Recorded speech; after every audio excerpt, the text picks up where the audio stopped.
So, this is going to be a video that I talked about in my last upload. A longer and completed what is a furry video. So, a furry is someone who has an interest in anthropomorphic animal characters. That is, animals with human-like traits, such as walking on two legs all the time, wearing clothes, speaking, or expressing human emotions. This interest can manifest in various ways, from simply enjoying media like Sonic the Hedgehog, Zootopia, or crafting and roleplaying as original anthropomorphic animal characters. And the furry fandom is the global subculture made up of these people, whom share this interest. Keep in mind, you don't have to be a furry to enjoy anthropomorphic characters. If you consider yourself to be a furry, then you are one. Now, the furry fandom has been around for a very long time, but in short, the furry fandom has been around since the 60s to 70s. The first furry convention was held in 1989, named Conference, and it is still being held annually to this very day in Southern California. It's a community that gathers both online and in person to celebrate anthropomorphic art, stories, costumes, and characters. Now let's quickly discuss anthropomorphism, since you will be hearing it quite a lot. Anthropomorphism is giving animals or objects human traits, such as human-level intelligence, speech, emotions, posture. The practice of anthropomorphism itself, in the most simple terms, is attributing human traits to non-human entities. The practice of anthropomorphism is actually quite ancient, dating back tens of thousands of years. It's deeply rooted in human storytelling, art, psychology, and even religion. I have a video about this topic and feel free to watch it. Furries also have fursonas. A fursona is a fictional character created and used by someone in the furry fandom, and a fursona often represents its creator as a person, or their alter ego, identity, ideal self, and so on. Within the furry community, it's also a creative endeavor. Speaking of which, creative work is one of the core pillars of the furry fandom. I intentionally say creative work rather than just art, as that would be an understatement. Creative expression comes in multiple forms. Art is only one of them.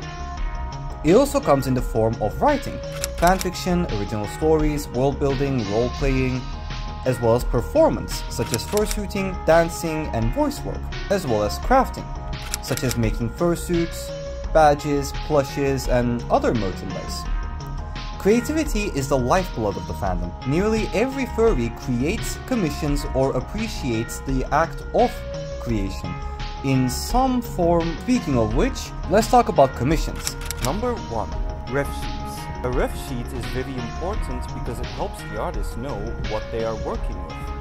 What species, what colors, will there be wings, horns, and so on. And although some artists may accept and be able to work with something like a VR chat screenshot, this does not seem to be very common. As such, it's still a good idea to commission a ref sheet first. It will also make future commissions easier for you, as well as the artist. Let's say that you are currently at a situation where you can't really commission an artist. Economically speaking, it's not viable for you. No worries, you can use what is called an F2U, free to use ref sheet, and then customize it so that it looks like your fursona. Fursuit makers will also require a ref sheet so that they don't make accidents while they're creating fursuit of your fursona. However, not all ref sheets are fursuit appropriate. As such, you may need to change a few things here and there in order to make it more easy to understand and work with for the fursuit maker. So, how do us furries find each other, as well as meet up? Well, other than the obvious while gaming and noticing a furry profile picture kind of moment, furries do have their own social media platforms, or servers in the case of Discord. For example, Bark and Furzu, spoiler alert by the way, Bark is alright, it gets the job done, and Furzu is kinda jerk off.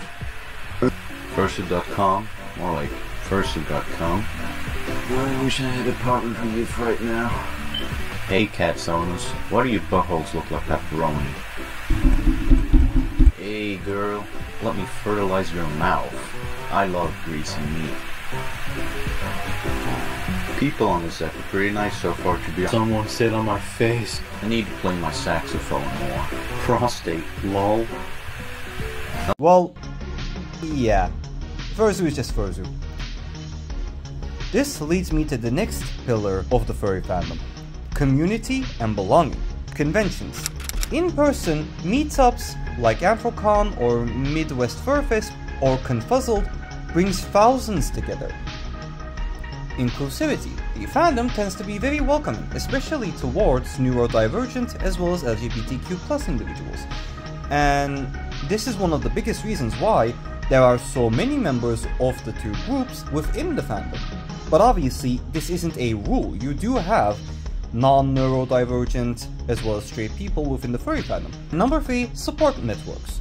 Many furries find friendships, relationships, as well as, in simple, supportive behaviors in the furry fandom, as well as charity at furcons. Speaking of which, a furry convention is a large, organized gathering of people in the furry fandom, typically lasting several days, where attendees celebrate anthropomorphic animals, personas, and the creative culture surrounding them.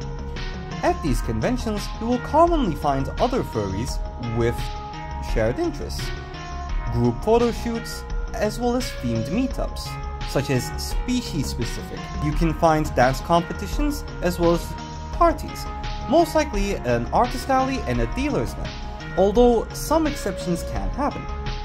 And at the artist alley as well as dealer's den, artists sell custom art, commissions, prints, badges, and merchandise.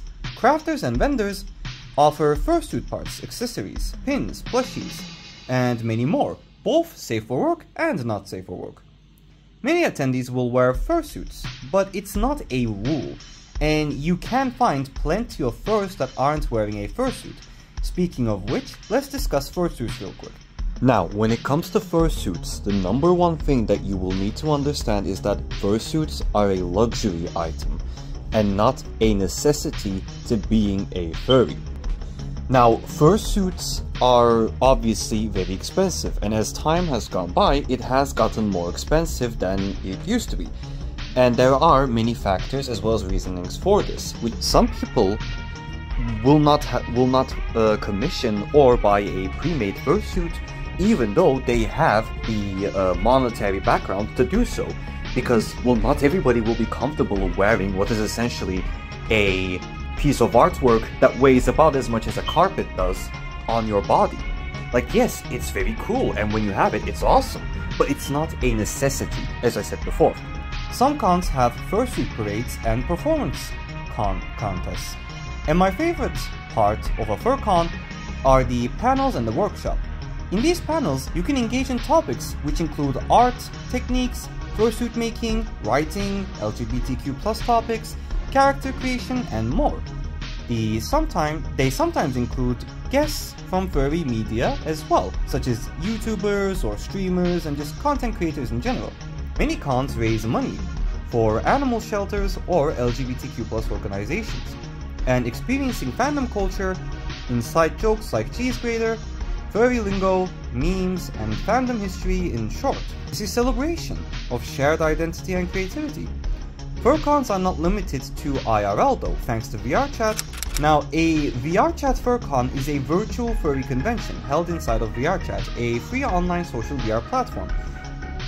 I've already talked about VRChat and why furries like it a lot. Personally, I prefer Second Life, but, you know, to each their own. It brings together members of the furry fandom in a fully 3D immersive environment, without anyone needing to travel in person. A VRChat Furcon simulates a real-life furry convention, but entirely in a digital space. Attendees use custom furry avatars and explore virtual worlds, designed like con halls, dealers' dens, and hangout spots. Now, us veteran furs do have a tendency to explain the furry fandom with nostalgia and rose-tinted glasses. This is a mistake that we have a tendency to do, which does cause false expectations. The furry fandom is not some perfect wonderland. Like all communities, toxicity, drama, elitism, and even illegal behavior can appear. This, however, can be found in any large group. whether it's in anime fans, gamers, sports fans, or music stands. The larger and more visible a fandom is, the more likely outsiders will see it and its bad apples. And the furry fandom is not small like it used to be. It has grown significantly over the years. There isn't an exact, universally accepted number of furries worldwide, as far as I'm aware, but based on research, surveys, and community data combined together, it is estimated that there are typically around 1 million to 1.4 million furries worldwide. In short, you are gonna see some beautiful things. You are gonna see some amazing things. You are gonna see some sad, depressing things and some real horrible things. Overall, it's a well-balanced trip. This is because, like every other community larger than a mere handful or pawful, Get that ass in, bitch! Get the fuck out of my chat! there will be some dickheads that worm their way in, until they get exposed and essentially kicked out. And that's going to be about it for today's video. Thank you very much for watching. I will see you again later some other time. Goodbye.